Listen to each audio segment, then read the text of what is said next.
4 poems on the field wars, past and present, and how they affect ordinary people like us. The first poem was inspired by the fictional Bob in my story, Henny and Bob. Could you kill a man?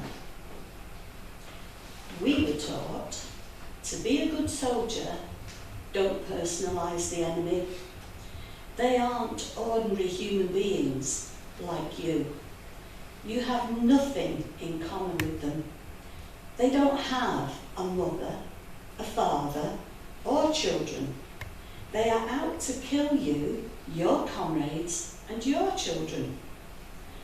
Don't imagine in another life they were a plumber, an engineer, or a poet. They don't have a musical ear, so to be a good soldier, you must kill them first. Get close. See the whites of their eyes and plunge your bayonet in their belly. If you are quick, you will be the one left alive.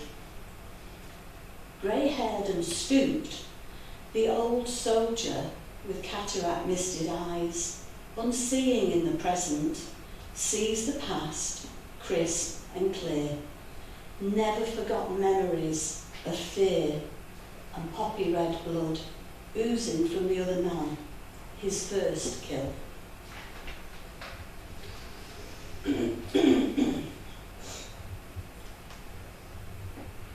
My next poem is about my husband's grandfather, George Pickering, and is called A Sign of Hope. The old blacksmith makes birdhouses in retirement and tells of his war when young, repairing carts, shoeing cart horses, mending guns, and turning a used shell case into a Christmas tree stand, a dream of home. While others tried to repair and mend the injured men, he tried not to look. He sings a French song, Alouette, gentille alouette, the only words of a foreign language that he knows, and tells of the noise of the not too distant guns. When there was silence, the birdsong came back, reminding him of his Cheshire fields. You don't have to fight and kill to have bad dreams for the rest of your life, he would say, and made sure his boy had a protected job at home when the next war came. Each year, the brass shell case, embellished with twining ivy leaves, is polished and a Christmas tree decorated in remembrance. It shines, a sign of hope and peace for the new year to come. Sorry about that.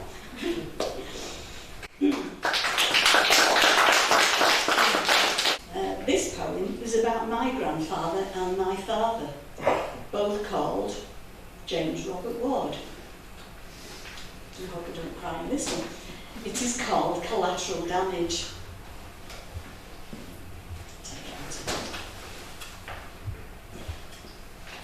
Father's sepia-toned photograph stood on Mother's dresser for years. A handsome young man, proud in sailor's uniform, scribed in black calligraphy on the back, James Robert Ward, Jimmy, died December 1916, aged 22. I was born 3 weeks later and given his name in memory. Q-boats. No one has heard of them nowadays, pretending to be a fishing boat out from Shields. The crew in disguise, in rough coats and sea boots, the heavy gun hidden under cover. Like a worm on a rod, a tasty morsel to tempt a U-boat to the surface, a dangerous David and Goliath game. The fact of the matter though, in an icy cold winter sea, a floating mine, one of our own to protect our coast, blew Jimmy and his Geordie shipmates to smithereens. British collateral damage. 22 years later, history was repeating itself.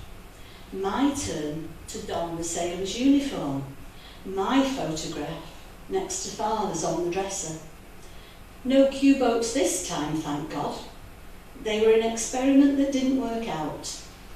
I survived my war despite the great efforts of the enemy.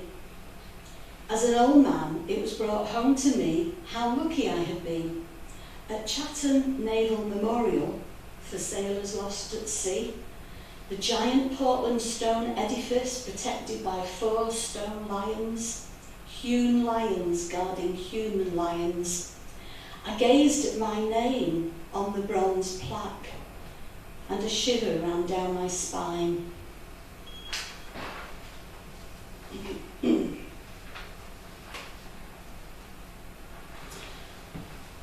And my 4th poem, the last in this section, was inspired by a particular heartrending time in the recent war in Ukraine. It is called Geography Lesson. It's sad that war teaches us geography. People learn about countries and airports, theatres and beaches.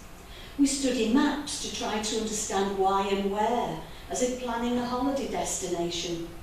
We would travel there if it wasn't being bombed to destruction. In 2022, I learned about Mariupol.